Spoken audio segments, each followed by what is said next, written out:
I live on the second floor. That window is impossible to reach without a ladder. But there he was, a pale face pressed against the glass, eyes wide, unblinking. I froze. The face didn't move, just watched. Minutes stretched like hours. I whispered my roommate's name, but she was gone this weekend. Finally, I built up the courage to yank the curtains shut. But the moment I turned away, a knock rattled the glass. Slow, measured, 3 times. I grabbed my phone, shaking, and dialed 911. When I looked back, the curtain was open, the window unlocked, and the cold night air slid inside. I ran to the door, but before I reached it, a whisper came from my bedroom. Low, close, inside. If you want to submit your own scary story, follow the instructions in the pinned comment below.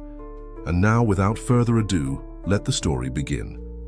The window in my bedroom is my favorite place to sit when I'm reading or writing or just people watching. My apartment building faces a brick wall, so it's not like anyone can see in unless they're literally breathing down your neck. So imagine my surprise when one night at 3:12, I looked up from my book to see a pale face pressed against the window. I blinked, startled, and the face remained. It was an adult face with sharp, strong features, the kind that could have belonged to a handsome man if the sallow skin and dark hollows weren't so deathly. The man's eyes were fixed on mine, boring into my skull with an intensity that sent shivers down my spine. He was so close, I could see the individual hairs on his upper lip and the flecks of green in his eyes. He was so close that if he'd had any breath left in him, I could have seen it fogging up the glass. But there was no movement, no sound, just the unrelenting stare of what looked like a corpse. My mind reeled, trying to make sense of what I was seeing. Had someone snuck into the apartment next door and somehow climbed up the side of the building to peer into my window? Was this some kind of sick prank? Or was I truly witnessing something supernatural? Before I could puzzle it out, the face vanished. I waited, heart pounding, for it to reappear, but it didn't.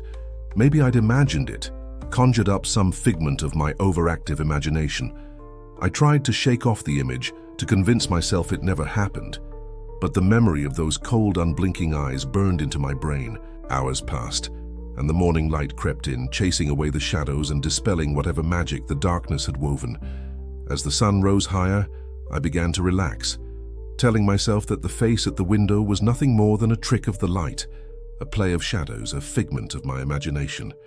I threw myself into my day, trying to scrub the disturbing image from my mind.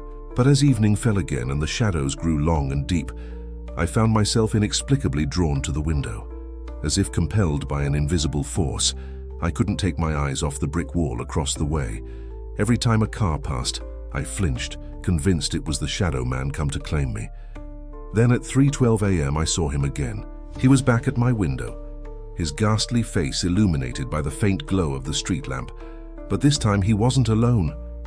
There were 2 faces pressed against the glass, 2 pairs of eyes boring into mine. Their proximity was unnerving. How had they gotten so close without me knowing? Was it possible? They were in my apartment, breathing down my neck. The thought sent a chill down my spine. I stumbled back, knocking over a chair in my haste to get away from the window. I paced my apartment, my mind racing, trying to make sense of what I was seeing. Were these apparitions reaching out to me from beyond the grave? Was I in danger? As the minutes ticked by, the faces at the window changed. What had once been a tableau of 2 became 3, then 4, and finally a multitude. The sight was both mesmerizing and terrifying. The faces were contorted in a silent scream, mouths open, eyes bulging, but none of them were making a sound. They were trapped behind the glass, unable to speak, yet somehow communicating their silent scream directly to me. At 3:12 a.m., it happened again. The faces were still there, but now they were moving, shifting positions, some crawling over each other, all reaching, clawing, scratching at the window as if trying to break free. One of the faces seemed to be beckoning to me, its finger pressed against the glass, slowly forming shapes, spelling out messages that sent shivers down my spine. "Help me," it spelled. Then, "Get out." In the ensuing moments, the room temperature plummeted. A shiver raced down my spine. Something was terribly wrong. These weren't just apparitions. They were trapped souls seeking my help. I had to do something. but before I could formulate a plan, the faces vanished. As abruptly as they had appeared, leaving me alone in the suffocating darkness, the only sound the pounding of my heart.